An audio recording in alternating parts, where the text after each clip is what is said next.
Isabella La Rocca González is an award-winning artist. She's also an educator and activist working primarily with photography and motion pictures. Her work is part of a long tradition in photography to bring to light and find beauty in the disregarded, hidden, unconscious, or commonplace. Isabella has taught art and photography to thousands of students in state universities, art schools, private liberal arts colleges, and community colleges. The work Isabella creates and exhibits is deeply informed by her ecofeminist total liberation activism, and she strives to reconcile values from her Indigenous Mexican roots with her European roots. Thank you so much for being here today. Well, thank you, Janine. First of all, congratulations on this new venue or newish venue for you. And I'm really thankful that you're doing this important work and getting the word out. It's Thank great. you. Thank you. Yeah, I'm not sure. I'm sort of shifting back to writing. I'm feeling drawn to writing again, so I'm not sure. Yeah, it's, you got to go with the flow, right? That's sort of the artistic way, I suppose, is go with what is driving you. But I love having connection with so many interesting people across this technology. It's really been a blessing for sure. And we spoke many years ago. I don't remember asking you at that time about your vegan, how you became vegan. I love hearing people's vegan stories. How did that happen for you? Oh, it was a long process. I read The Jungle and Diet for a Small Planet when I was a teenager, and that was in the 70s. And I became kind of vegetarian at the time. And I didn't think about it much more than that after that for a while, until probably it was probably the late 90s or maybe the 2000s when I saw Meet Your Meat, the PETA video called Meet Your Meat. And I was horrified. I just had no idea. I think I didn't know any other vegans, and it hadn't been in my consciousness, and I was horrified.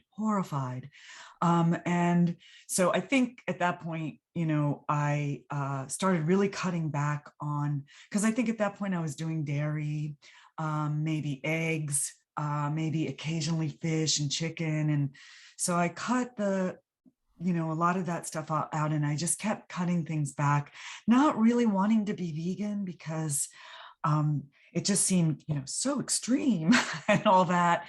But at a certain point, I think it was in 2008, I realized that it was just a lot more work trying to find so-called humane food, that I just said, that's it. Also, at the time, I was working on the Prop 2 in California, which was a ballot measure that actually was passed to allow farmed animals to be able to stand around, turn around, and spread their wings or limbs, Wow. which seems so, and it passed, but as you can imagine, the industry has done all kinds of things to not to kind of defuse it.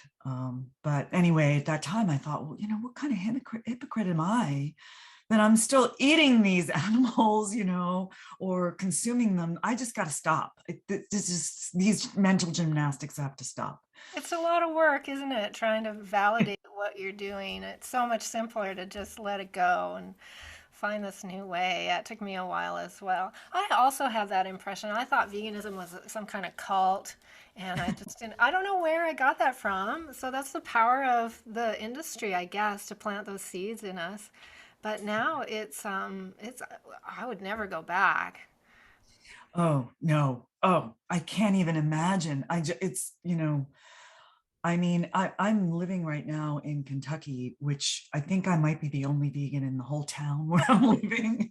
And, I try to be uh, understanding and reach out, but, even just sitting at a table with dead animals it's just uh, awful. It's just disgusting to me. It just seems barbaric and awful, So yeah, no, I'd rather, I, I mean, rather just starve, you know, not that I have to, thank goodness, but yeah. Yeah, it can be kind of isolating if you're in a situation like that, but you will provide a good example of a healthy, holistic vegan, and people are drawn to that, right? So let's hope you can be a great ambassador for those animals. They depend on us for sure. At what point did I want to hear about, your growing up with your art, because you had an artistic family as well. But while we're on the subject of veganism, I'm wondering at what point did you start to incorporate that into your photography and your art? Oh, that's a good question. I think um, I worked on a series called Fast Food, and you know, because I would look at fast food restaurants, and when I was growing up, we didn't really eat fast food very much. My mother is from Mexico, my father's from Italy, and they very much kept to their, you know, traditions in terms of what we ate. And so fast food to me was this kind of, you know, exotic, you know, kind of treat. It was really salty and, you know, fast food. And so I started photographing fast food restaurants, and they just seemed so, the people seemed so lonely in there. You know, it's not a sociable tradition. You know, people eat fast, they eat in their cars, they usually eat alone. And um, that was the first kind of exploration of kind of food systems that I did photographically. And then in 2013, I started my series entitled Censored Landscapes, which at this point is, I feel, pretty complete. And I began it because in 2012, 50,000 hens were abandoned in a battery cage facility. I guess the owners just decided they weren't going to feed them anymore. They weren't going to care for them anymore. They just left them there. Horrifying. And, you know, they lived as they had been living for 2 weeks, more or less, until they were discovered. I mean, they were starving to death, Oh, but, you know, hens are starved anyway, just to increase egg production. So the difference between their lives before they were abandoned and their lives until they died wasn't that great, because, you know, they were crammed into very small cages, rusted cages, you know, debeaked, some of them declawed, no anesthetic. It's not a good life. It just got worse when they were abandoned. So I went out of my own curiosity to the abandoned facility a year later. And, you know, as I do, I kind of explore things with my camera, and I took photographs of the interior and kind of the exterior, and just really kind of explored it photographically. And that at that point that I started thinking about, wow, you know, I don't know, I've not seen these facilities. I grew up in the burbs, you know, I was so removed from farms, and I really was curious, like, what do these places look like? And I'd been living in mostly urban places since I was an adult. So I started going around and photographing these facilities, and kind of making landscape photographs. I love landscape photographs. I think landscape imagery kind of coaxes the viewer to look further at what's part of the landscape. And I think most of us are so removed from the reality of how animals live, farmed animals live.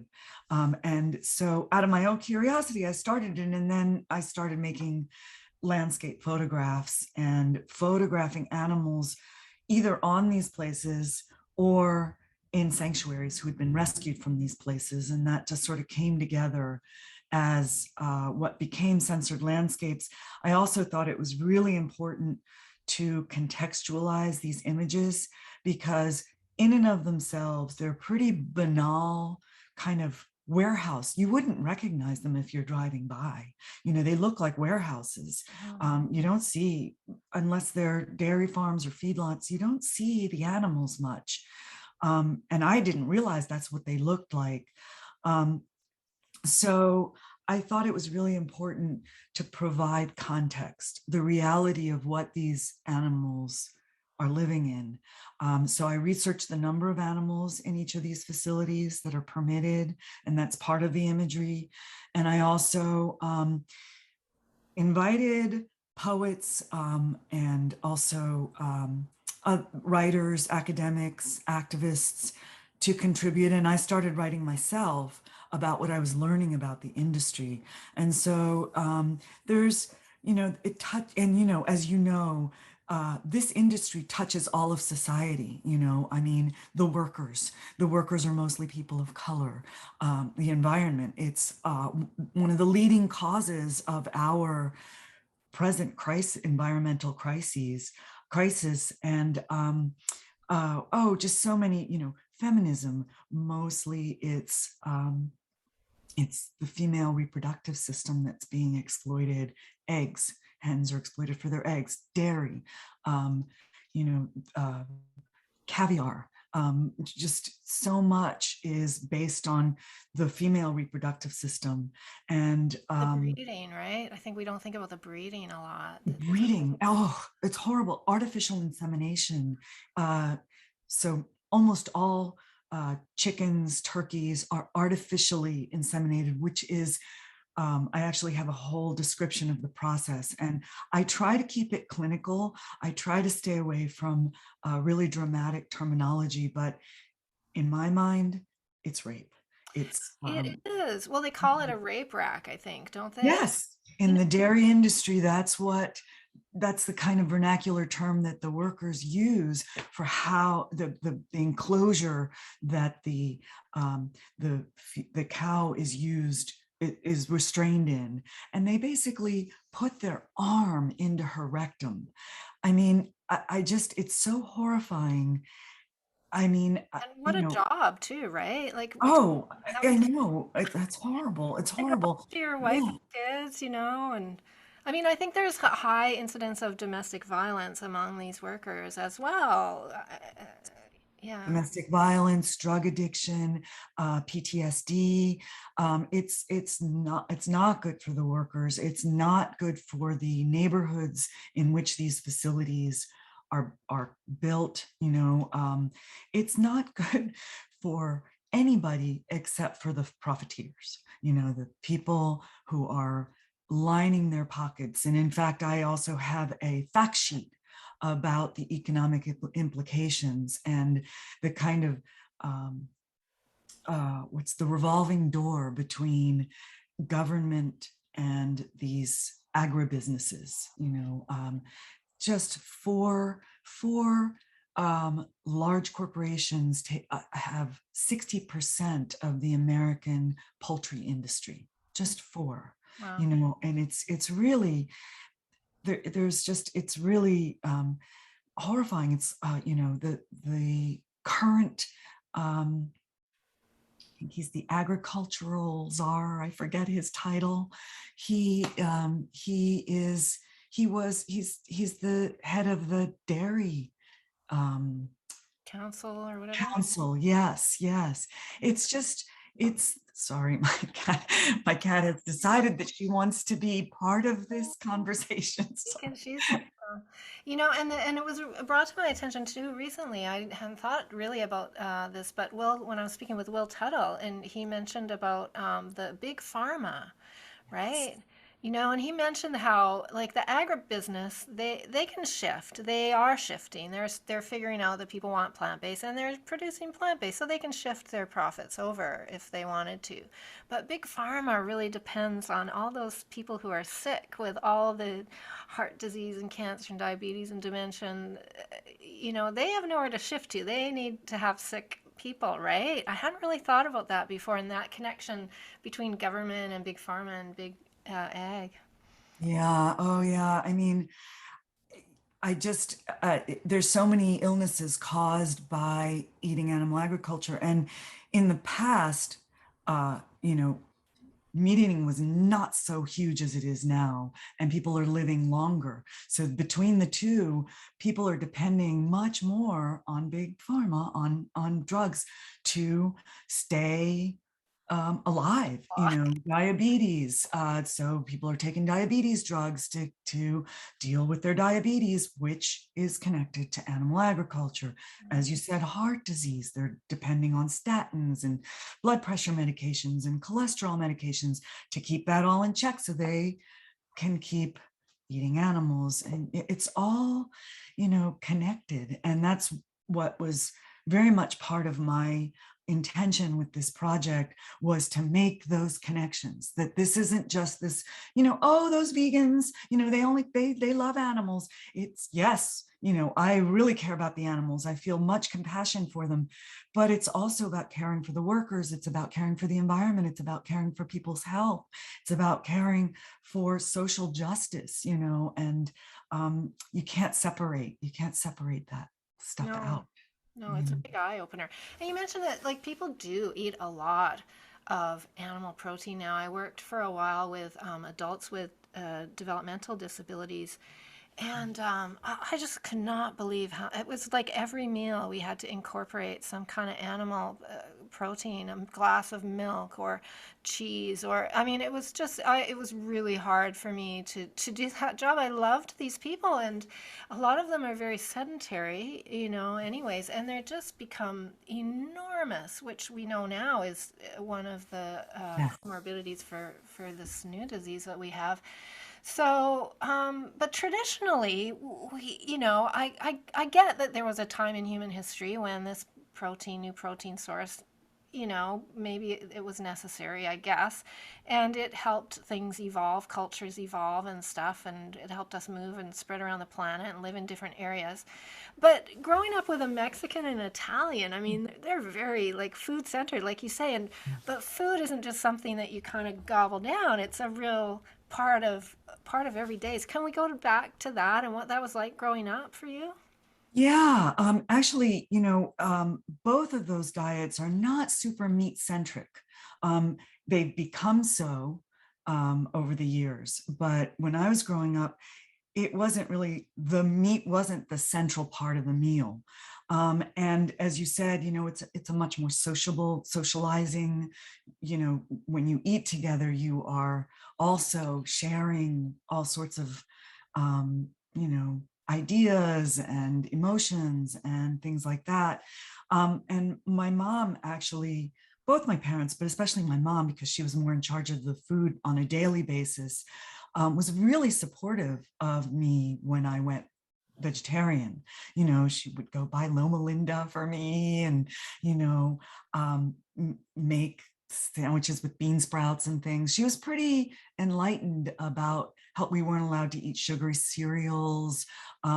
So for me, I think it came a little bit more naturally than for a lot of Americans. I recently talked to a friend and she said, well, a lot of people explore, she was asking me for vegan recipes. She's not a vegan, but she wants to start moving more toward plant-based. And she said, a lot of people explore this when they're younger, but I didn't. She comes from a dairy family. So, she feels like she's got a lot to catch up on. And I sympathize, it's not something that, even now with all these vegan options, it's not quite in the mainstream the way I think it needs to be. I mean, basically the way I think it needs to be is like no animals anywhere are farmed. And I think we're going to get there. I do believe that we are going to get there, that we're going to look back at the word vegan as kind of a quaint historical term, because everybody will be vegan. Nobody will be eating animals. It'll be seen as this awful barbaric practice that people had back then. Um, I hope you're right about that. What concerns me is this cell cultured meat. I don't know how mm, you feel about that, but I've been listening to people like Serena Farb, who is a born vegan. She was raised vegan from birth, and yeah. like she says, it doesn't help us understand that it's wrong to eat animals. Like it just Mm, provides a way to do it that's kind of okay. Kind of like getting those animals in those cages to be able to turn around. Like it's still, Yeah. it's not, it's better, but it's still, it's not gonna, it didn't stop people from eating animals, right? It just, felt better about eating the animals that were able to move around. Yeah. Yeah, I hope you're right though, but because it still comes with the same health implications. Oh yeah, yeah. I mean, people will continue getting diabetes and heart disease and obesity and, all these diseases that are caused by eating animals. For me, I have cats. I've had cats all my life, and cats are obligate carnivores. I have deeply considered trying to make them vegan cats, but the vegan cats I've met don't quite look healthy to me. They don't quite seem healthy, and I hate contributing to the industry to feed my cats. So for me, I think, well, cultured meat. I'm going to feed my cats cultured meat. You know, So I think, at least on that level, to feed companion animal. our companion animals, I think that it's got a place. But you're right. As far as for humans, it doesn't make any sense. It's eating animals is making humans sick. Why would we want to continue doing that? Right. But I'm it's it's on a roller coaster, and not a lot of us have a lot of control over, the whole capitalist roller coaster. It's Oh, really hard to control. for sure. Well, collectively, we have that power, right? And certainly things have shifted, haven't they, since we became vegan a long time ago. So it's a big difference.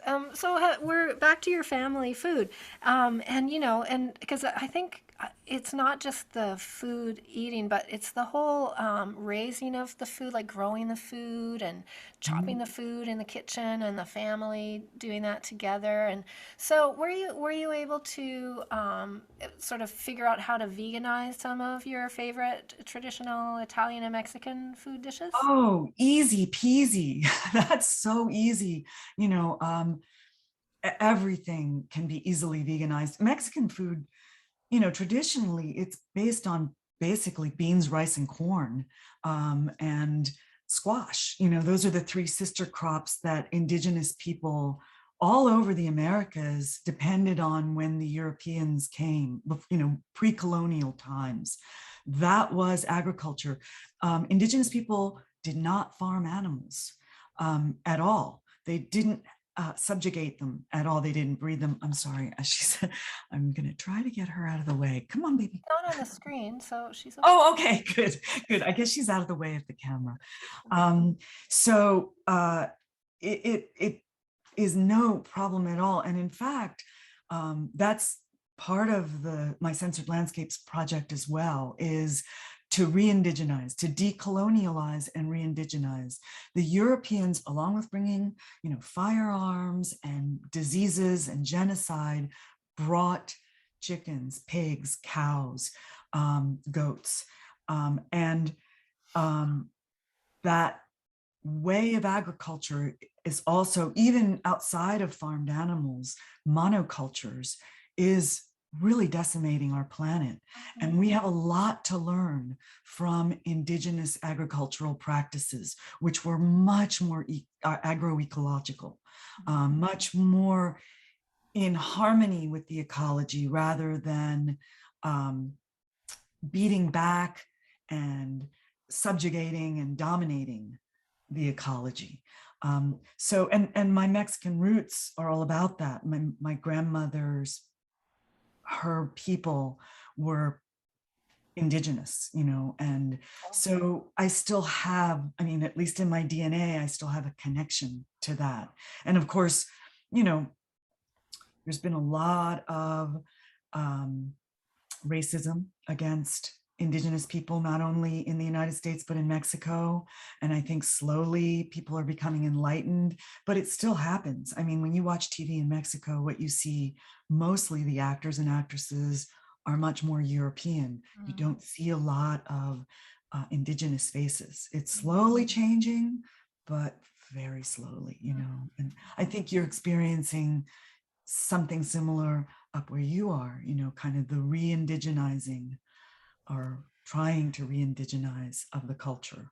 Well, there's different levels of people's sincerity around that. I think, we did a whole Truth and Reconciliation Commission where people were encouraged to tell their stories, which is a very important beginning. For a long time, their stories just were ignored or dismissed, and they accumulated just all kinds of things. And then there was the revealing of the graveyards, the mass graves, Oh, yeah, and but yeah.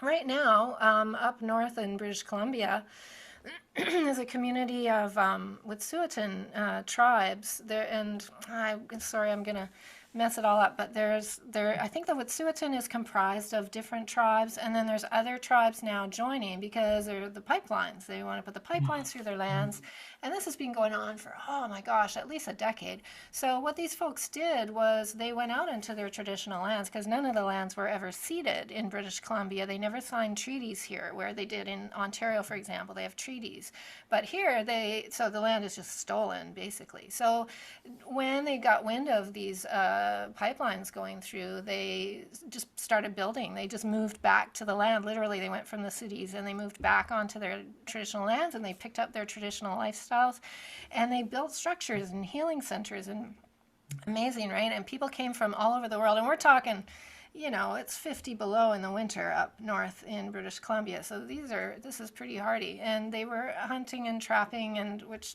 personally I'm not into, but I'm not in a position to tell them not to do that. That's for sure. And just held ground. But the RCMP has now raided that camp. I think we're on the third go round, and they just go in with these armed with machine guns. Oh, It's horrifying. So while our prime minister is spouting off all this lovely truth and reconciliation, right. he's sending in the RCMP. The corporations they just want to get these pipelines through, and they throw these people in jail. They're throwing reporters in jail now. So, Yeah. it's I think among the population, certainly the activist community, there's definitely an increasing understanding and respect and solidarity with, but it's capitalism, right? It's on this roller coaster, and off it goes. So It goes, yeah. and So where it stops, nobody knows. oh, it starts with extinction, doesn't it? I mean, that's what it I seems to. hope not. I It hope must be not. interesting for you. You've got like part indigenous and part colonizer in your Yes. family. Yeah, and it's really interesting, kind of just examining my family history, this tiny little microcosm Right? of this, and looking at my family history in light of the greater history of colonization.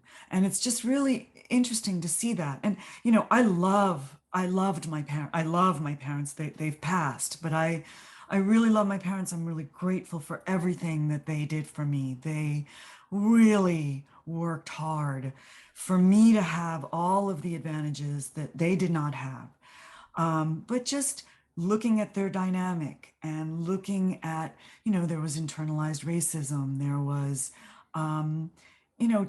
just these subconscious dynamics between my parents that were kind of this microscopic kind of expression of the greater kind of history of colonialism. And and I'm not criticizing them by any means. They were doing the best they could given their histories and their families and all of that. But it's kind of interesting to see the microcosm and then the macrocosm and see them Yeah. all reflected in each other. Right. And there were a couple of generations of artists on both sides of your family? Well, not so much. My father, he had a really rough life. He was orphaned in World War II and at the age of 9 and lived on the streets for 2 years during World War II. Um, and so his view of me studying art, even though, Italian culture elevates art, art is intrinsic to daily life in Italian culture. But when I went to college, he was like, "You are not studying art." You know, he wanted me to be a lawyer or a doctor or something where you're going to make a really good living and have a mansion on the hill. So he wasn't too encouraging about it. And my mom, um, even though she supported anything I did, she was pretty, anxious about it, like, how are you going to survive? And it's understandable. It's not easy to be an artist in any culture, it's especially a capitalist system, so it's understandable. So part of daily life in both of their cultures is very much about living artfully. But as far as they were concerned, I was being really foolish to study art and to follow that path. So I kind of had both of those things to kind of butt up against. Right. Yeah. Well, yeah, I think back in, through the Renaissance and that time period, artists were commissioned, right? Oh yeah. I mean, the downside is they were commissioned by a church that sort of prescribed what they were creating, but at least they had jobs, I guess. Right. Right? Yeah, exactly. It was they had patronage, and I mean we could criticize a lot of the Italian history of art as well. Not many women were Mm. allowed entry. That was just a reflection of the culture and the patriarchal culture in general. In Mexico, different different communities were more or less patriarchal in terms of the pre-colonial times. But art is much more part of daily life, just kind of the way you live, the way you eat, the way you dress, ritual, ceremony, all of that. It's much more woven in, or was even today. You go to Italy and it's very much part of the daily culture, or even Mexico. Just the way people paint their houses in Mexico, and just the ceremonies and the rituals, even the Day of the Dead. That's just this daily art making. So it's very much part of the culture. Very colorful places they are. Well, Yes. while we're talking about your mask collection, I think from a few years ago when you photographed masks, can you tell us about Yeah. that? Like what inspired that and what's that all about? Well, it was very much inspired by Mexican folk art and Mexican masks, which are, in especially in pre-colonial times, but even after everything was kind of Christianized, masks are very much part of the folk art tradition in Mexico. And I love that work. I love those masks. So I was looking at that, and I wanted to connect it to kind of the roles that are imposed on women in a patriarchal culture. So I took all these kind of stereotypical phrases like, hell hath no fury, like a woman scorned. Um, uh, let's see, behind every good man is a great woman. And I made masks using self-portraits, tiny little self-portraits of myself, taking on that persona like a femme fatale, or just dressing up in taking on that persona to kind of bring it to light, make light of it, kind of laugh at it and say, this is not reality. This is not who we are. These are roles that are forced upon us, and often on a very subconscious level where we don't even realize it. And the only way to bring it out of that darkness and is to bring it into consciousness, into the light, and examine it and say, this isn't truth. This isn't reality. This is just a fake, not a fake, but kind of a mask that's been put on us. And these are non-functional masks. You can't put them on. They just hang on the wall. And they work on a personal as well as a societal level. They work on a pictorial as well as a three-dimensional sculptural level. They work, I wanted to examine it on many different levels, both artistically and in terms of psychology and society and things like that. Cool. Well, because yeah, masks are really interesting. I mean, I remember so it came out. I studied English literature at college, and another place where you go when you want to get a high-paying job, right? And but I have no regrets. I mean, it was fundamental in helping me learn critical thinking and writing Yeah. and expression and that, all that. And you learn a lot of history from reading literature throughout history. And I remember masks came up a few times, and I never really got it, but I think I'm starting to get it now, and especially with the traditional cultures around here, the indigenous folks, mask is a big part of their ceremony, and I think that's true of many cultures. Yeah. And it's different though. I understand what you're saying. Like, we all put on masks. I mean, literally now, but figuratively in terms of we have to be this person at work and we have to be this person at school and, that sort of thing. But in traditional cultures, masks were some way of connecting us with the spirit world, I think, right? Yes, yes, yes. In Mexico, there's a whole tradition of animal masks, which connected, it was a way of connecting to animal spirits and this and the energy of animals. I mean, I did not, when I went to college, Indigenous studies did not exist. So all my understanding of Indigenous culture is my own curiosity, my own very haphazard, not academic pursuit of this. And so, forgive me if this is not well researched. It's really for my own gratification that I've pursued this. But my understanding of the way Indigenous people connected with animals is that they, especially, many thousands of years ago, is that they saw them as other people, basically, as other beings on the same plane as humans. There wasn't this, like, here's humans up here. We're smarter, we're whatever, more conscious. I don't know, all these, things that are thrown around. Um, None of that. We all are sharing this environment and we all have these different energies to bring Hmm. to this environment that we are all connected to. Um, and masks, I think, very much enabled that to enable one to take on an animal energy.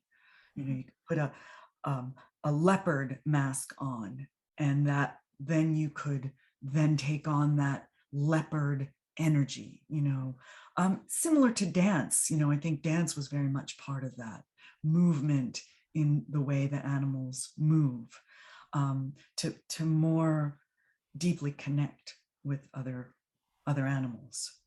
Right. I suppose we would have had a deeper respect for them because we would have we really depended on them, especially in the northern climates for furs and, all of that. And also the fear, right? The fear of Yeah. predation. Yes. You want to have a good relationship with these creatures. Right. Exactly. Yeah, Now they just exactly. walk around our houses and ask us to Yeah. feed them. Yeah. And it's so funny because, I call my pets pets sometimes because I pet them. And I know that that can have a kind of condescending um, implication, but I don't mean it that way. But my companion animals, I think that this whole industry that has grown up around companion animals, I mean, people are passionate about their pets. They Sure. buy them clothes and they spend a lot of money at the vet and they buy insurance. And I think that really underlying that is this yearning to connect to other animals. And because we're so separated from other animals, it all kind of expresses itself in this, you know, passion over, a few species of domestic animals like cats, dogs. And I'm the first one to I've had cats all my life. I love my cats. They sleep with me. I treat them like children in that I I take them to the vet and I give them medications if they're sick and, all that stuff. But I think that that's an expression of a deeper yearning for connection with other animals. Mm, yeah, and I know there's a part of the vegan movement that really just is like, no, we shouldn't be doing this. But I don't know. I think the human species is horrible enough. Like if we didn't have Oh, dogs in our lives, if dogs weren't around to keep people happy, oh, yeah, no, no, no. And we've already done it, that deal is done. We've already done it. So we've made ourselves responsible for these animals. We can't just say, oh no, shut that door, let them starve or suffer or whatever. That's not, that's not no. okay. I mean, I suppose we could say we could stop breeding them, but Oh yeah, no. yeah, yeah, yeah, Yeah, that's a tough one. I do think humans, especially in these times of kind of more social isolation, it's important to have somebody around, right? oh yeah, I yeah, was thinking as well when you were speaking about an Indigenous woman I spoke to from the prairies in Canada, and when she was talking about her ancestors, and how they to them the buffalo they were buffalo, like there was no disconnect, and yeah, the buffalo provided everything for them, yes, their teepees and their food and through the winter and everything. And so when the buffalo were decimated, it just was that was the that was, beginning yeah, of the end for them. So yeah, yeah, that's a sort of the part of the ecofeminist I think thing is to understand our relationship to the earth and all the creatures, right? yes, yes. And we're in a extremely patriarchal culture. This culture is so patriarchal, and it manifests in everything: animal agriculture, in the rape of the land for extraction technologies like coal and oil drilling. It's just this view of domination of of and kind of exploitation of everything. Everything. um, yeah, everything, including the female reproductive system. Mm-hmm. Yeah. Yeah. One other thing I was thinking about too is I forget who mentioned this. I've learned so much in this plant powered radio series. Um, Somebody said that, because the indigenous folks across the Americas didn't domesticate animals, they didn't have the same diseases, right? So a lot we know now that viruses are often resulting from animals exploitation, and so when the Europeans brought the diseases, the reason that the indigenous people didn't have an immune system that could handle it is because they had been doing that themselves, right? I That thought that was smallpox, that was one of the big killers of indigenous populations that originated in animals. It was chickens, I think, was it, or I believe it was cows, but I could be wrong. It might be one of chickens. them? I But it don't was a remember. domesticated animal, right? And Farmed animals, that's how it originated, and that was a big killer of indigenous people because, as you said, they didn't have the immunity because they didn't farm animals. They right. didn't. Yeah, Yeah, we have so much to learn from them. I'm yeah, remembering when I was in Mexico and I visited a small village outside, I forget where it was, somewhere in central Mexico, and there was a traditional church. And they had a church, I guess because Catholicism was just took over everything. But inside the church, there were no pews or anything like it was just a dirt floor and candles. So they had the structure, but they still were able to maintain. yeah. Yeah. Have you traveled? Well, and it's also interesting to see how Christianity kind of appropriated um, pre-Christian holidays and religions, like Halloween and Day of the Dead. And this happened in Europe as well. So it's this kind of this colonization of beliefs that happened when the Europeans came over. As Right. Yeah, the solstice, coming up to the winter solstice. exactly, Um, yeah. yeah, and I found it interesting that the solstice happens on what, the 21st or around in the 21st, But our ancestors, I have British ancestry, so I really interested in the goddess religions from the British Isles and Stonehenge and all of the mounds. There's so many mounds that were apparently about goddess culture. And but the idea was that so they noticed that the sun, there was the shortest day, and then that things started to lighten up again, that the days started to get longer. But they didn't celebrate that right away. So it happened on the 20th or 21st, and they marked that day, but they didn't celebrate until they were sure that it really was happening. And that would be like the 25th, right? Yes, yes, I know. And there's a lot of overlap between the pagan religions and the Christian religion. And that's precisely because Christianity kind of co-opted those holidays so that they could kind of expand their user base, to put it in technical terms. Right, and I've heard too that they incorporated, especially Catholicism, all the pageantry, right, and the candles and everything, because they wanted to entice the pagans. They wanted to bring them in, yeah. When they weren't busy burning them at the stake, I guess. Yeah, yeah, exactly. Yeah. Oh dear. Okay, well, let's get back to your art. So you feel like Censored Landscapes is now complete? I feel like it's complete. I actually created a whole website for it because I really I want to make it as accessible to as many people as possible. But I also think it's really important to publish it as a book. I think it's important that it exists as a historical document so that future humans hopefully can look at it and say, that's what we did. That's what it looked like. That's what was happening then. So it's really important, I think, that it exists as an object, a real object in the real world. And I'm kind of in the throes of researching how to make that happen. I've never published a book. Publishing an art book is head and shoulders more difficult than publishing a book of text. So I'm researching how to do that.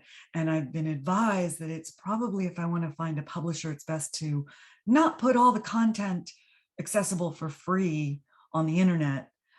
So it is password protected. But if any of your viewers want to preview, please have them contact me and I'll give them the password. And I really want as many people to see it as possible. But at the same time, I also really would like to publish it as a book and have it be, my goal, I'd love to see this project in every public library in the world. Because, for me, public libraries are the epitome of education and democracy. I love public libraries. I love all libraries, but especially public libraries. So I would love to somehow enable it so that this project ends up in as many public libraries as possible. So somebody just, browsing through the stacks, oh, what's this? Oh, and they stumble onto it. That's my dream for this project. I don't know how to make it happen yet, but I've been advised that to find a publisher, it's probably not a good idea to make it too accessible too quickly. Okay. But any viewer can contact me and I will give them the password. Okay, cool. Now, are you envisioning a coffee table style book? I guess you would say so. I mean, it is a photography book, and I love photography. I love the tradition of photography. I love the the resolution and the clarity and the sharpness. And so that means making good reproductions. And as far as the market for that, I mean, for me, it's all about art and education. But I think for most publishers who have to, after all, stay afloat in a capitalist system, it's about the market. And so what is the market? Kind of a art book, coffee table book kind of thing, where it's, beautiful images, beautiful reproductions, something that you can put out for people to leaf through in your home, kind of an art object. Right. I mean, and because you don't want small images of that, you want your landscape images, right? Is it would it be black and white or some of them in color? No, they're in color. Well, the landscapes are in color. So it's a collection of it is 35, I believe, landscapes that are in color, and 9 portraits of animals who are either in those facilities or have been rescued from those facilities. Nice. Oh, The that's land, and they're weaved together, and the landscapes are in color, and the portraits are in black and white. oh, okay. And Interesting. so they kind of um, create a dynamic against each other. Right, right. Yeah. Wow, what a great project. And what a wonderful way to kind of bring it all together, your life work, really, isn't it? Yes, it's my life. It is my magnum opus, definitely. And it's a hard sell, I mean, um, it's not exactly like, oh, yay, I'm going to sit down and look at pictures of factory farms or, a goat farm. But I believe that just the craftsmanship and the medium hopefully will also pull in viewers, and there's some beautiful writing, there's some beautiful poetry in there, and some really um, um, Mona Seymour, who's a professor in Los Angeles, wrote this beautiful essay about it's called Rewriting a Landscape. I think that's the name of it. And she writes about how to transform one of these, it was a pig farm actually, from a industrialized animal facility to a veganic farm, Wow. and what would be involved in that. Or Patrice Jones, who's one of my heroes. She is just a brilliant, she founded the Vine Sanctuary, which is an LGBTQ founded sanctuary here in the United States. And she's just an amazing writer. And she wrote about a squab farm, a whole incredibly broad history of pigeons, all the way to millennia ago, and how they persist. It's called Pigeons Persist, Mm. and how pigeons persist, and how they must view us, how they must view the human species. And it's beautifully written. It starts, I can't not see those birds not flying in that sky. In her mind, she's seeing the pigeons flying in the sky as they should be, but the photograph is of these squab pigeons in this, kind of cages. They're in cages. So hopefully, I'm hoping that the writing and the imagery pulls people in enough to deal with the kind of atrocious subject matter. I'm thinking a lot of vegans will probably want to buy it. We always like to have something that our guests can say, "Oh, here, let's talk about this," right? Yeah. Exactly. That's what I'm hoping, that vegans, even vegetarians, anybody interested in food systems, people starting on a plant-based diet, which is the big, buzzword these days, plant-based diet, healthy and all that, will be anybody interested in that. People I think, as many artists do, I created the project for me 10, 20, 30 years ago. Like it was really to address what I wanted to see as I was learning about all of this. Right? Yeah. Oh, what a great gift to leave the world. I hope so. I hope I can get it out there. You will. I have faith in you. You will, Isabella. You worked hard on that. And your kitty cat is very enthusiastic about it as soon as we start talking about birds. Yes, she's enthusiastic about anything I do. Hey, he's the biggest fan club ever. Yes. Where, in the meantime, then, where can people follow you and keep in touch with this project? So I have a website, www.glissy.org. Glissy is just a lot easier than Isabella La Rocca González. Everything is there. I have a blog. I also just started a Facebook page, Isabella La Rocca González Photography. I will keep posting updates on everything I'm doing there. And just contact me. I'm happy to connect with anyone interested in any of these kind of overlapping veganism, re-indigenizing, you know, just Feminism.